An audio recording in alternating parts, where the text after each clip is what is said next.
નમસ્કાર, ભાગ્ય દર્પણમાં આપનું સ્વાગત છે. હું છું કૃષ્ણા. દર્શક મિત્રો, કૃતજ્ઞતા, દયા અને કાળજી કોઈ પણ સમસ્યા કરતા વધુ શક્તિશાળી છે. તો આજના સુવિચાર સાથે શરૂ કરી આપના ભાગ્યના દર્પણને રજૂ કરતો અમારો વિશેષ કાર્યક્રમ ભાગ્ય દર્પણ.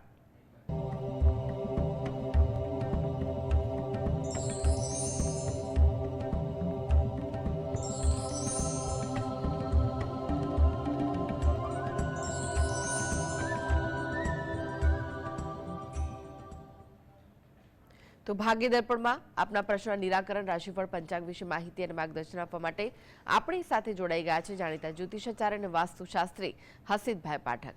હસીતભાઈ, ભાગ્ય દર્પણમાં આપનું સ્વાગત છે. નમસ્કાર. નમસ્કાર.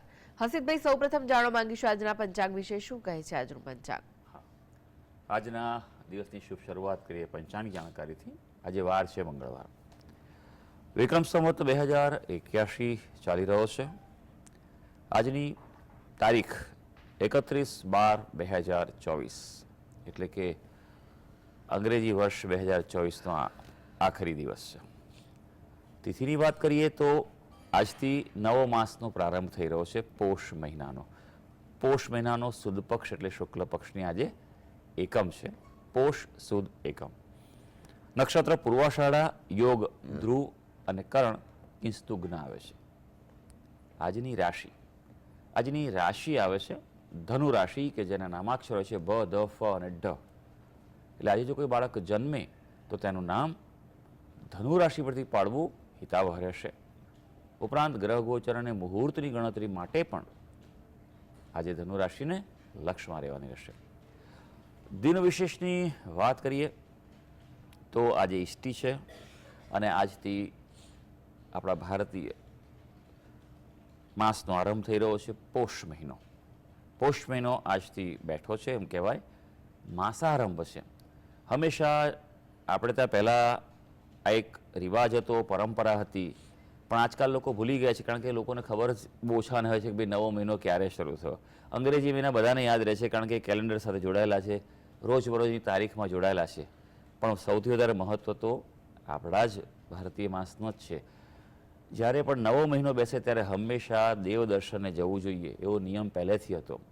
એટલા માટે કે બેસે મહિનો ત્યારે ભગવાનને આપણા જે પણ ઈષ્ટદેવ હોય, કુળદેવ અથવા નજીકમાં જે પણ મંદિર હોય ત્યાં પરિવાર સાથે જવું જોઈએ, દર્શન કરવા જોઈએ. અને બેસતો મહિનો છે એટલે આખો મહિનો આપણા માટે સારો જાય, શુભ જાય એવી પ્રાર્થના કરો તો મહિનો ઉત્તમ જતો હોય છે. તો આ પરંપરા દરેક વ્યક્તિઓએ ચાલુ રાખવી જોઈએ. જી. આજની વાસ્તુ ટીપ શું છે દર્શક મિત્રો માટે? હા, વાસ્તુ ટીપમાં આપણે એક ખાસ દિશાની વાત કરી રહ્યા છે. તેનું નામ છે દક્ષિણ દિશા. દક્ષિણ દિશાનું નામ સાંભળે એટલે મનમાં એક ભય આવતો હોય છે, ડર હોય છે કે ભાઈ દક્ષિણ એટલે તો ડેન્જર. હા, એનું કારણ એ છે કે દક્ષિણ દિશા જે આવેલી છે એ ઉત્તર દિશાની સામેની દિશા છે. દક્ષિણ દિશા આપણે ત્યાં પૃથ્વી ઉપર ઉત્તર અને દક્ષિણ આ બંને દિશામાં ચુંબકીય ધ્રુવ આવેલા છે, મેગ્નેટિક પોલ. દક્ષિણ દિશા છે તેનો સ્વામી છે મંગળ. એ મંગળ એ ઉગ્ર કહેવાય છે, ઉર્જાવાળો કહેવાય છે. મંગળ બરાબર ના હોય તો અકસ્માતો થાય અને ઘણી બધી વસ્તુ, વિવાદો, ઝઘડા, ક્લેશ, શારીરિક તકલીફો, ખાસ કરીને લોહીને લગતી તકલીફો એ વિશેષ પ્રમાણમાં થતી હોય છે. અને આ દિશાનો ગ્રહ મંગળ છે અને આ દિશાનો સ્વામી જે છે તે યમ છે. અને યમને આપણે માનીએ છીએ કે મૃત્યુના દેવતા છે. એટલે જો આ દિશા બગડેલી હોય તો અકાળે મૃત્યુ થાય, અઘટિત ઘટનાઓ અકાળે થતી હોય છે, જોવા મળે છે. એનું કારણ દક્ષિણ દિશામાં દોષ હોય. એટલે દક્ષિણ દિશાનો જીવનમાં ખૂબ મહત્ત્વ છે. અને દક્ષિણ તરફ, જો કે એની સારી બાબતો પણ ઘણી બધી છે, દક્ષિણ તરફ માથું રાખવું એ આપણા વાસ્તુશાસ્ત્રમાં શ્રેષ્ઠ મનાયેલું છે. જી હસીતભાઈ, 12 રાશિઓનું રાશિફળ જાણીએ તે પહેલા એક દર્શક મિત્ર આપણી સાથે જોડાયા છે, નથુભાઈ છે. નથુભાઈ, આપણે જેમના માટે પ્રશ્ન પૂછવો હોય તેમની જન્મ તારીખ જણાવો. 1/10/1965. જન્મ સમય? જન્મ સમય સવારે 7:30 વાગે. અને જન્મ સ્થળ કયું છે? જન્મ સ્થળ શામળાજી, નવાગાંવ. જી, પ્રશ્ન જણાવો, શું પૂછવું છે? પ્રશ્ન, અત્યારે જીવનમાં ઉતાર ચઢાવ બહુ આવે છે. ધારેલા કામ થતા નથી, ધંધામાં બરકત નથી. જી. શું ધંધો કરો છો ભાઈ? ટેલરનો ધંધો કરી. સારું. જોઈ લઈએ તમે જે વિગત આપી છે ભાઈ અનુસાર જે આવી રહી છે કુંડળી એની. કન્યા લગ્નની કુંડળી આવે છે, રાશિ આપણી તુલા રાશિ આવે છે અને અત્યારે હાલ આપની બુધની દશા ચાલી રહી છે. જુઓ, એક વસ્તુ છે કે હું હંમેશા દરેકને સલાહ આપતો હોઉં ત્યારે કહેતો હોઉં છું કે જ્યોતિષ શાસ્ત્ર જે છે ને એ સમયનું શાસ્ત્ર છે, કાળનું શાસ્ત્ર છે. તમારો સમય કેવો ચાલે છે કેવો નહીં, પણ આપણે પણ જીવનમાં સમયને સમજતા રહેવું પડે. હા, જેમ જેમ ઉંમર થાય એમ વ્યક્તિ છે ને તે થોડો ઢીલા પડતા હોય છે, માનસિક રીતે સ્વીકારી લેતા હોય કે ભાઈ હવે ઉંમર થઈ, પણ ઉંમર એ ખાલી એક ગણતરી છે. તમે મનથી હંમેશા યુવાન રહેવા જોઈએ, નવું શીખવા તત્પર રહેવા જોઈએ, તો જ જીવનમાં આગળ વધશો, સફળ વધશો. એટલે નવા સમયમાં જે પણ નવી વસ્તુ આવતી હોય સ્વીકારી એ પ્રમાણે આપણા પણ કાર્યક્ષેત્રમાં આપણી કાર્ય પદ્ધતિમાં બદલાવ લાવવો પડે છે ભાઈ. એવું નથી કે બસ એ જૂનું ચાલે એ ચાલે. એટલે આ વસ્તુ સમજજો, તમારા કાર્યક્ષેત્રમાં પણ એ પ્રમાણે ફેરફાર લાવવાનો પ્રયત્ન કરી લેજો, એ જરૂરી છે. આ પહેલી વસ્તુ. બીજી વસ્તુ કે આપની જે કુંડળી જે છે તેમાં શ્રાપિત દોષ અને અંગારક દોષ છે, બરાબર? એટલે તેનું નિવારણ કરાવવું ખૂબ જરૂરી છે. એ તમને ખૂબ લાભ આપી જશે જીવનમાં. અને હજી થોડોક 4-6 મહિના તકલીફ રહેશે. એપ્રિલ મે મહિનાથી તમને અનુકૂળતા સારી દેખાશે, તમારા કાર્ય બાબતે પણ આગળ વધી શકાશે. હા, જો 2 ઉપાય આપ કરો. પહેલી વસ્તુ કે બુધવારના દિવસે કોઈ પણ જગ્યાએ મગનું દાન કરો, પક્ષીઓને ચણ તરીકે મગ નાખો, એ કરો. અને ખાસ તમે વિષ્ણુ સહસ્ત્ર નામનો પાઠ કરો, દરરોજ એકવાર કરો, તો આનાથી અનુકૂળતા વધી શકશે. જી. હાર્દિકભાઈ જોડાઈ ગયા છે. હાર્દિકભાઈ, આપણે જેમના માટે પ્રશ્ન પૂછવો હોય તેમની જન્મ તારીખ જણાવો. 10/7/94. 10/7/94. સમય કયો છે? સમય બપોરે 3:30. અને સ્થળ? સ્થળ જુનાગઢ, કેશોદ. જી. પ્રશ્ન જણાવો, શું પૂછવું છે? પ્રશ્ન, મારે દક્ષિણ બારા પ્લોટ છે તેમાં મકાન બનાવાય કે નહીં, અને મારે 1 તારીખથી સોશિયલ મીડિયામાં જાહેરાત કરવી છે તો કરાય કે નહીં સોલાર માટેની? દક્ષિણનું તમારું દ્વાર છે એવું કહો છો? હલો ભાઈ, અવાજ આવી રહ્યો છે આપને? હા દક્ષિણમાં દ્વાર છે એવું કહો છો તમે? હા, દક્ષિણમાં પ્લોટ છે તેમાં મકાન બનાવાય કે નહીં? પ્લોટ છે. પ્લોટ તમે દક્ષિણમાં એટલે સમજો નહીં ભાઈ, તમારો મુખ્ય એન્ટ્રી તમારી છે, મુખ્ય રોડ છે દક્ષિણ તરફ. શું છે દક્ષિણમાં તમારે? હા હા, મુખ્ય રોડ છે દક્ષિણ તરફ. બરોબર છે. ઓકે. અને એની ચારે બાજુ શું છે? ચારે બાજુ મકાન છે, વચમાં પ્લોટ છે. બરોબર છે. કેટલા સમયથી પ્લોટ લીધેલો છે? પ્લોટ લીધેલો છે ને 6 મહિના જેવું થઈ ગયું. હા હા. કોના નામે પ્લોટ છે? પ્લોટ ભાઈના નામે છે. હા, તો સારું, ચાલો હવે હું તમને જવાબ આપું છું, સાંભળજો. તમે જો અમારા નિયમિત દર્શક હશો, બરોબર છે, તો તમે ચિંતા ના કરશો. જો આજે જો આ એક પ્રકારનો યોગ છે કે આજે જ મેં વાસ્તુશાસ્ત્રમાં પણ દક્ષિણ દિશાની વાત કરી છે. દક્ષિણ દિશામાં એન્ટ્રી હોવી ખોટી નથી અને સારી પણ નથી. જરૂર છે સમજણ કેળવાની. એની યોગ્ય ડિગ્રીમાં જો એન્ટ્રી હોય તો માણસને તારી દે છે.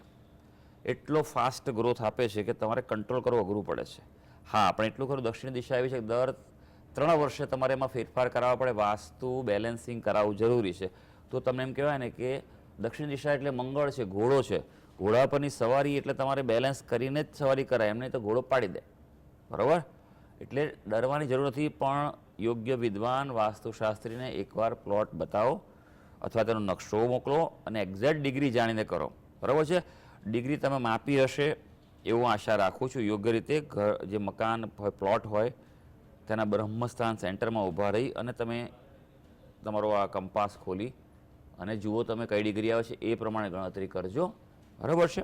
આ એક ખૂબ જરૂરી છે અને ડરવાની જરૂર નથી.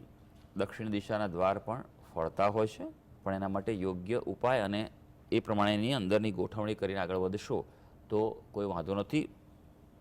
બીજું તમે એમ કહ્યું કે 1 તારીખથી એટલે કે કાલથી તમે શું કહેવાય પેલું જાહેરાત આપવા માગો છો તમારા સોલરની ને પ્રમાણે, તો આપી શકો છો. કોઈ એવો વિશેષ વાંધો નથી. દિવસ સારો છે. જી. અનેક દર્શક મિત્ર જોડાઈ ગયા છે. રેખાબેન છે. રેખાબેન, આપણે જેમના માટે પ્રશ્ન પૂછવો હોય તેમની જન્મ તારીખ જણાવો. 12/2/97. ફરીથી જણાવશો? 12/2/97. 12/2/97. હા. સમય કયો છે રાત્રે 10:20 અને સ્થળ? મહેસાણા. પ્રશ્ન જણાવો, શું પૂછવું છે? એને લગ્ન યોગ અને સરકારી નોકરીના યોગ, અને લગ્ન યોગ ક્યારે છે અને કઈ દિશામાં થશે? જી, કોના વિશે પ્રશ્ન છે બેન? દીકરા માટે છે. શું નામ છે એનું? અંકિત. શું કરે છે અત્યારે? અત્યારે એ પ્રાઇવેટ જોબ કરે છે, ડોક્ટર અધ્યાપક તરીકે. ઓલા સરકાર આપણે હોય ને ડોક્ટરને ભણાવવાની અધ્યાપક તરીકે. સારું, જોઈ લે કુંડલી શું કરી છે અને અત્યારે સમય કેવો ચાલે છે. સૂર્યની મહાદશા ચાલે છે 2025ના ફેબ્રુઆરી, એટલે આવનારા વર્ષથી જ એને દશા બદલાય, ચંદ્રની દશા બદલાય છે.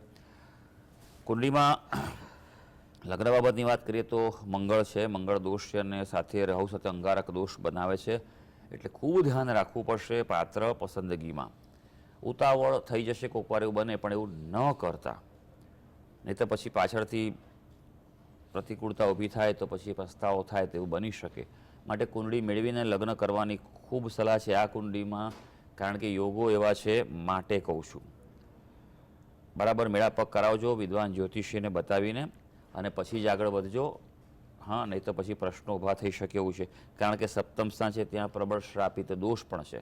શ્રાપિત દોષ એટલે કુટુંબમાં તકલીફ આવે, વંશવેલો આગળ ના વધે, તમારા કુટુંબમાં એટલે કાકાઓ દાદા એ બધા ગ્રુપમાં ફેમિલીમાં કોઈને કોઈ રીતે કંઈક ક્યાંક અકાળે કોઈ વ્યક્તિ આપણી વચ્ચે જતા રહ્યા તેવું પણ બને, જીવનમાં ઉતાર ચઢાવ આવ્યો તેવું પણ બની શકે. એટલે શ્રાપિત દોષ અને અંગારક દોષનું આપ નિવારણ કરાવો વિન્યાસ સંકલ્પ પદ્ધતિથી. હું ખાસ કહું છું, બરાબર છે, એનાથી જીવનમાં ઘણો ફેર પડી શકશે.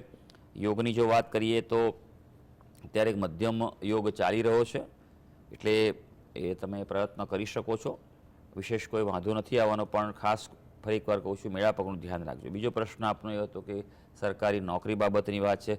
હા, સરકારી નોકરી માટે પ્રયત્ન કરાય, યોગ છે, બરાબર. યોગ્ય દિશામાં મહેનત કરશે તો એને લાભની શક્યતા દેખાઈ રહી છે. આવનારો સમજો કે એપ્રિલ મહિના પછીનો સમય છે તે વધારે સારો છે. જી હર્ષિતભાઈ, હવે રાશિફળની વાત કરીએ. રાશિ મંડળની પ્રથમ 3 રાશિ મેષ, વૃષભ, મિથુન રાશિના જાતકોનો આજનો દિવસ કેવો રહેશે? હા, શરૂ કરીએ આજના દિવસનું રાશિ ભવિષ્ય. સૌથી પહેલી રાશિ આવે છે મેષ રાશિ. ભાઈ, મેષ રાશિના જાતકો જેના નામાક્ષરો છે અ, લ અને ઈ. આજે આર્થિક સંતોષ મળે, કોઈને કોઈ રીતે આર્થિક બાબતે સારું તમે ફીલ કરી શકો તેવું છે. હા, આજે ઘરેલું તકરારની સંભાવના છે, માટે ઘરમાં થોડુંક કુટુંબમાં ધ્યાન રાખવું જરૂરી છે. હા, આજે એવું બનશે કે થોડુંક એક્ટિવ રહેશો, મનોરંજનથી માનસિક થાક તમારો દૂર થાય એવું બની શકે. વૃષભ રાશિ જેના નામાક્ષર છે બ અને ઉ. આજે પૈસાની આવક સુનિશ્ચિત થાય તેવો દિવસ છે, માટે એવું કોઈ ફાઇનાન્શિયલ પ્લાનિંગ કરવાનું હોય, ફોલોઅપ કરવાનું કરી લેજો આપ. આજે ભાવિ યોજનાઓમાં આવનારા સમય માટેના કોઈ પ્લાનિંગ માટે ખર્ચ થઈ શકે તેવું બને, અને આજે ધાર્મિક કાર્યમાં પણ થોડો સમય તમારો જવાનો છે. મિથુન રાશિ જેના નામાક્ષર છે ક, છ અને ઘ. લાભની સ્થિતિ છે, પણ લાંબી ચાલશે નહીં, માટે અત્યારે હાથ પર જે સમય છે તેનો સદુપયોગ કરી લેજો. આજે એવું બને કે આનંદના માધ્યમો પર, મનોરંજનના માધ્યમ પર ખર્ચા થાય, અથવા તમારી વ્યસ્તતા રહે તેવું પણ બની શકે. હા, સારી વાત એ છે કે આજે પરિવારમાં શાંતિ અને સુખ રહેવા જઈ રહ્યું છે. જી, હવે વાત કરીએ કર્ક, સિંહ, કન્યા રાશિના જાતકોની, તેમનો આજનો દિવસ કેવો રહેશે? હા, કર્ક રાશિની વાત કરીએ. ભાઈ, કર્ક રાશિના જાતકો જેના નામાક્ષર છે ડ અને હ. ભાઈ, ધંધામાં નવા કરાર મળે તેવું થાય, નવી કોઈ ઓફર મળે તો કઈ પ્રકારે કંઈક નવીનતા આવે તો તે સ્વીકારી લેજો. હા, જૂના કામોથી ફાયદા થવાની સંભાવના છે, માટે આજે ફોલોઅપ, પ્લાનિંગ, એક્ટિવ જરૂર રહેજો. અને આજે એવું પણ બનશે કે સારા સમાચાર કોઈ મળે તો હૃદયની પ્રસન્નતા પ્રાપ્ત થાય. સિંહ રાશિ જેના નામાક્ષર છે મ અને ટ. આજે થોડુંક મન ઉપર કાબુ રાખવો પડશે, કારણ કે ઈચ્છિત મન તમારું જે અપેક્ષા રાખશો તે પ્રમાણે કાર્ય નહીં થાય તો મનની પ્રતિક્રિયા આપો, ગુસ્સો થાય તેવું બની શકે. પણ ગુસ્સાનો કોઈ લાભ નથી હોતો, બળવત્તાના નિર્ણયો ખોટા પડે, માટે ક્ષમતા રાખજો. હા, અગાઉ કરેલ રોકાણ આજે લાભ આપી શકે તેમ છે, વિદ્યાર્થીઓ થોડું ધ્યાન રાખવાનું છે, કારણ કે આજે માનસિક મૂંઝવણ થાય તેવું બની શકે. કન્યા રાશિ, જેના નામાક્ષર છે પઠ અને અ. મનસ્વી વલણને કારણે નુકસાની વેઠવી પડે, માટે હઠ જીદ છોડજો. સમજાવટથી અને રિલેક્સ થઈને આજે કામ કરજો. લોકોનો અભિપ્રાય પણ તમે ધ્યાને લેજો. આજે પૈસા મેળવવાનું મુશ્કેલ બને આજે, એટલે થોડીક એ બાબતે મહેનત વધારે કરવી પડશે. કૌટુંબિક ક્ષેત્રે પણ આજે પડકારો દેખાઈ રહ્યા છે. જી હસીનભાઈ જોડાયેલા રહેશો. આગળ પણ બાકીની રાશિઓ રાશિફળ આપની પાસેથી જાણીશું. તો ભાગ્ય દર્પણમાં આગળ વધીએ તે પહેલા લઈએ બ્રેક.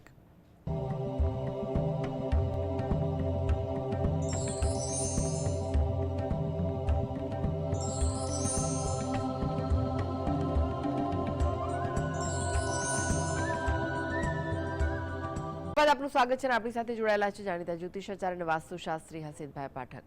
હસીનભાઈ, એક દર્શક મિત્ર આપણી સાથે જોડાયા છે, ભલાભાઈ છે. ભલાભાઈ, આપને જેમના માટે પ્રશ્ન પૂછવો હોય તેમની જન્મ તારીખ જણાવો. હા, મારે સાહેબ નવી ગાડી દૂરી આપણે ખમુરતાના ઉત્તરાયણના દિવસે કેટલા વાગે દૂરી? નિલેશ કુમાર ભલાભાઈ નામ હે. હાજી, હા બોલો બોલો. તારીખ નહીં, આપણે સાહેબ ગાડી લીધી નવી અને 14 તારીખે દોડવી છે. 14 તારીખે લેવાની ગાડી એમ? હા, 14 તારીખે કમુરતા કેટલા વાગે ઉતરે? અચ્છા, નામ હે નિલેશ કુમાર ભલાભાઈ. બરોબર છે. હા, એટલે નિલેશ કુમાર ભલાભાઈ નામ હે. જી જી જી બિલકુલ, હું આપને જવાબ આપું છું. જુઓ, એના માટે સમય ને બધું તો કરતા વાર લાગે, એના માટે પંચાંગ અને બધી ગણતરી મારે જોઈએ. બરોબર છે ભાઈ? એટલે એ તો અત્યારે ઓનલાઈન તમને ના આપી શકીએ, કારણ કે સોફ્ટવેરમાં મારા જ્યોતિષ અને કુંડલી બાબતનું જ હોય છે.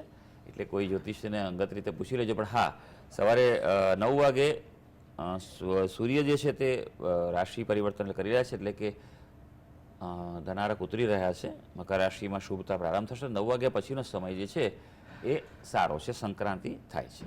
જી હસીનભાઈ, વાત કરીએ તુલા વૃશ્ચિક ધનુ રાશિના જાતકોનો, તેમનો આજનો દિવસ કેવો રહેશે?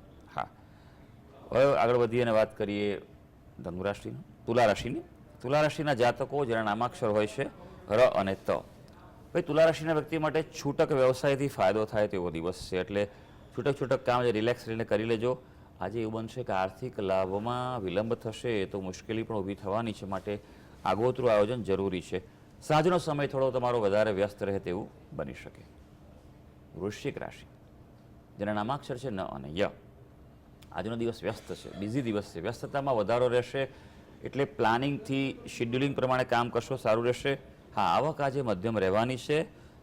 ધ્યાન રાખવાનું છે, આજે જો ઉતાવળ થશે તો કામમાં થોડી ભૂલ થાય તેવું છે, માટે જેમ કહું તેમ પ્લાનિંગથી અને ધીરજથી જ આજનો દિવસ વિતાવજો. ધનુ રાશિ, જેના નામાક્ષર છે ભ, ધ, ફ અને ઢ. તમારી ઉદારતાનો અન્ય લોકો ફાયદો ઉઠાવશે. હા, યોગ્ય રીતે જો કોઈને લાભ આપવાનો, મદદ કરવાની તો કરી લેજો, પણ થોડુંક સાવચેતી રાખજો, સભાન રહેજો. સાવધાનીથી કામ કરવું આજના દિવસે આવશ્યક છે, નહીં તો પછી ભૂલનો ભોગ તો બનવો જ પડશે. આ કોઈ પ્રકારે માંગલિક કાર્યક્રમો પાછળ પણ આજે કે શુભ બાબતોમાં ખર્ચ થઈ શકે તેમ છે. જી હવે વાત કરીએ અંતિમ 3 રાશિ મકર, કુંભ, મીન રાશિના જાતકોની, તેમનો આજનો દિવસ કેવો રહેશે? હા, મકર રાશિની વાત કરીએ. મકર રાશિના જાતકોના નામાક્ષરો છે ખ અને જ. વ્યવસાયમાં યોગ્ય સહયોગ મળી શકે તેવો દિવસ છે આજે, પણ ઘરેલું કામકાજમાં મુશ્કેલીઓનો સામનો કરવો પડશે, માટે આજે થોડુંક ઘરની કુટુંબની બાબતમાં ધ્યાન વધારે આપજો. આર્થિક ક્ષેત્રે થોડુંક બજેટ પ્લાનિંગ કરવું પડશે, નહીં તો થોડા નુકસાનની સંભાવના દેખાઈ રહી છે. કુંભ રાશિ, જેના નામાક્ષર છે ગ, સ, શ અને શ. વિશિષ્ટ વિષયો જાણવાની ઈચ્છા થાય તેવો દિવસ છે આજે, અને જ્ઞાન પ્રાપ્તિ થશે, પણ માનસિક શાંતિ પણ જોડે રાખવી લાભકારક રહેશે. આર્થિક રીતે આજે દિવસ તમારો મિશ્રિત રહેવા જઈ રહ્યો છે. મીન રાશિ, જેના નામાક્ષર છે દ, ચ, ઝ અને થ. આજે તમને કોઈની મદદ લેવાનું ગમશે નહીં, એમ લાગશે કે ભાઈ મારી જાતે જ નિર્ણય લઈને આગળ વધું તેવું છે. કામમાં આજે નિર્ણયમાં બદલાવ આવી શકે તેવું છે, માટે થોડા ફ્લેક્સિબલ રહેવું પડશે. સારી વાત એ છે કે આજે આત્મવિશ્વાસ રહેવાનો છે. તો સર્વે દર્શક મિત્રોનો આજનો દિવસ શુભ અને મંગળકારી રહે તેવી ઈશ્વરને અભ્યર્થના. જી હસીનભાઈ, જીએસટીવી સાથે જોડાવા માટે દર્શક મિત્રોને માહિતી અને માર્ગદર્શન આપવા માટે આપનો આભાર. ધન્યવાદ. તો આ સાથે જ ભાગ્ય દર્પણમાં આજે બસ આટલું જ. મને રજા આપશો. નમસ્કાર.